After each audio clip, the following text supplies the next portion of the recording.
Hi guys, ദേ ഈ ഇരിപ്പ് കണ്ടിട്ട് നിങ്ങൾക്ക് എന്തെങ്കിലും തോന്നുന്നുണ്ടോ? എന്ത് പറയാൻ, എപ്പോഴും പറയുന്നത് പോലെ തന്നെ കൊതി. അപ്പം നമ്മൾ ഇന്ന് കഴിക്കാൻ വന്നിരിക്കുന്നത് നല്ല അടിപൊളി പൊറോട്ടയും നല്ല ചൂട് ബീഫ് ഫ്രൈയും നല്ല കുറുമയും അതേപോലെ തന്നെ നല്ല അടിപൊളി ഫ്രൈഡ് റൈസൊക്കെയാണ്. നമ്മൾ എവിടെയാണ് വന്നിരിക്കുന്നതെന്ന് വെച്ച് കഴിഞ്ഞാൽ സ്ഥലമൊക്കെ ഞാൻ പറഞ്ഞുതരാം. നിങ്ങൾ എന്തായാലും ഈ വീഡിയോ ഒന്ന് ഫുള്ള് കണ്ടു തീർക്ക്, അപ്പോഴത്തേക്ക് ഞാൻ പറഞ്ഞുതരാം എവിടെയാണെന്ന്. അപ്പോഴത്തെ ജെച്ചാടെ പരിപാടി തുടങ്ങിയിട്ടുണ്ട് ഫ്രൈഡ് റൈസ് കഴിക്കാനായിട്ട്. ഫ്രൈഡ് റൈസ് കഴിക്കുന്നതിൻ്റെ ഇടയ്ക്ക് ഒരു കൊതുക് വന്നിട്ട് ഡിസ്റ്റർബ് ചെയ്യുന്നുണ്ട്. കൊതുക് വന്ന് പറഞ്ഞെന്താന്ന് വെച്ച് കഴിഞ്ഞാൽ ടൊമാറ്റോ സോസ് ഒഴിച്ചിട്ടൊക്കെ കഴിക്ക് പെണ്ണേന്ന്. അപ്പം ജെച്ച കഴിച്ചിട്ട് ജെച്ചാക്ക് ഭയങ്കരമായിട്ട് ഇഷ്ടപ്പെട്ടെന്നാണ് എന്നോടൊക്കെ പറഞ്ഞത്. അത് കഴിഞ്ഞിട്ട് എനിക്കിത് ഒരു സ്പൂൺ എടുത്ത് തരുന്നുണ്ട്. അപ്പം ഞാൻ അതിൻ്റെ വീഡിയോ ഒക്കെ എടുത്തിട്ടുണ്ട്. കൊള്ളാം, അടിപൊളി ടേസ്റ്റ് ഉണ്ടായിരുന്നു.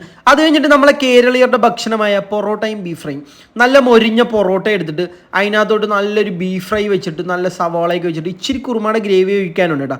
ആ കുറുമയുടെ ഗ്രേവിയൊക്കെ ഒഴിച്ചിട്ട് നേരെ ജെച്ചാക്ക് കൊടുത്ത് വെച്ച്.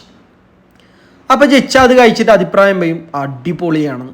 അത് കഴിഞ്ഞിട്ട് ഞാൻ നല്ലൊരു മൊരിഞ്ഞ പൊറോട്ട എടുത്തിട്ട് അതിനകത്തോട്ട് നേരത്തെ എടുത്തതുപോലെ തന്നെ വീണ്ടും റിപ്പീറ്റ് നല്ലൊരു ചൂട് ബീഫ് ഫ്രൈ എടുത്തിട്ട് ഇച്ചിരി സവോളയെ അതിൻ്റെ പുറത്തോട്ട് എടുത്ത് വെച്ചിട്ട് ഇച്ചിരി കുറുമയുടെ ഗ്രേവിയും കൂടെ വയ്ക്കും. ആഹാ അന്തസ്. എന്നിട്ട് അത് മടക്കി അങ്ങോട്ട് വാക്കാത്തോട്ട് വെക്കും. ഓഹ് വേറെ ലെവല്, പറയേണ്ട കാര്യമില്ലല്ലോ, വേറെ ടേസ്റ്റാണ് കേട്ടോ ഇത്. അപ്പം നമ്മൾ ഇതിൻ്റെ കൂടെ നല്ല അടിപൊളി ചൂട് ചായ പറഞ്ഞിട്ടുണ്ടായിരുന്നു. ചായ കൊണ്ടുവന്നിട്ടുണ്ട്. ഈ എരിവ് കഴിച്ചതിന് ശേഷം നല്ല ചൂട് ചായ കുടിച്ചാലുള്ള ഒരു ഫീൽ ഉണ്ടല്ലോ, അത് നിങ്ങളുടെയൊക്കെ പ്രത്യേകിച്ച് പറഞ്ഞു തരേണ്ട കാര്യമൊന്നുമില്ലല്ലോ. അപ്പോൾ അതിൻ്റെ കൂടെ തന്നെ ഞാനൊരു പുട്ടും ചാപ്സും പറഞ്ഞിട്ടുണ്ടായിരുന്നു. പുട്ടും ചാപ്സും കൊണ്ടുവന്നിട്ടുണ്ട്. അത് നേരെ പൊറോട്ട കഴിച്ച് കഴിഞ്ഞിട്ട് നേരെ പ്ലേറ്റിനകത്തോട്ടൊരു തട്ടുണ്ട്. ആഹാ വീണ്ടും അന്തസ്. അപ്പോൾ ഞാൻ പുട്ടും ബീഫും ചാപ്സൊക്കെ ആയിട്ട് പിടിച്ചുകൊണ്ടിരിക്കുന്ന സമയത്ത് ജെച്ച നോക്കി എന്തൊക്കെയോ പറയുന്നുണ്ട്. ആ സമയത്താണ് എൻ്റെ തോളത്ത് വന്നിട്ട് ആരോ ഒന്ന് തട്ടി. അപ്പോൾ ഞാൻ പെട്ടെന്ന് നോക്കിയപ്പോൾ ആരാണ്?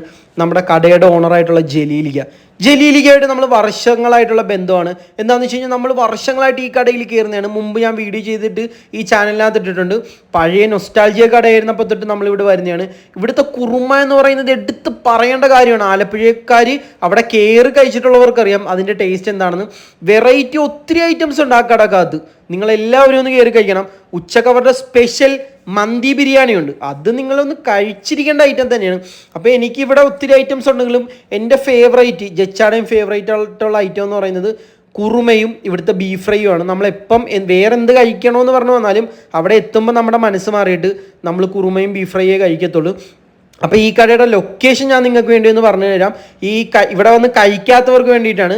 നമ്മുടെ കൈചുണ്ടുമുക്ക് ജംഗ്ഷനിൽ നിന്ന് കൊമ്മാടിയിലോട്ട് പോകുന്ന വഴിക്ക് ശ്രീനാരായണ ഗുരുയുടെ ഒരു സ്റ്റാച്ചു ഇരിപ്പുണ്ട്. അവിടുന്ന് നമ്മൾ ലെഫ്റ്റ് എടുത്ത് പോകാൻ നേരത്താണ് കോയാസീസ് എന്നാണ് കടയുടെ പേര്. അത് അവരുടെ വാപ്പാടെ പേരാണ്. ഇപ്പം ആ കട നടത്തുന്നത് ജലീലിക്കയാണ്. അപ്പോൾ എന്താണെന്ന് വെച്ച് കഴിഞ്ഞാൽ എല്ലാവരും വന്നൊന്ന് ട്രൈ ചെയ്ത് നോക്കുക. മസ്റ്റ് ട്രൈ ഐറ്റംസ് ആണ് ഈ കടയിലുള്ളത്. അപ്പോൾ ഇഷ്ടപ്പെട്ടെങ്കിൽ വീഡിയോ ലൈക്ക് ചെയ്യുക, ഷെയർ ചെയ്യുക. അടുത്ത വീഡിയോയിൽ കാണാം.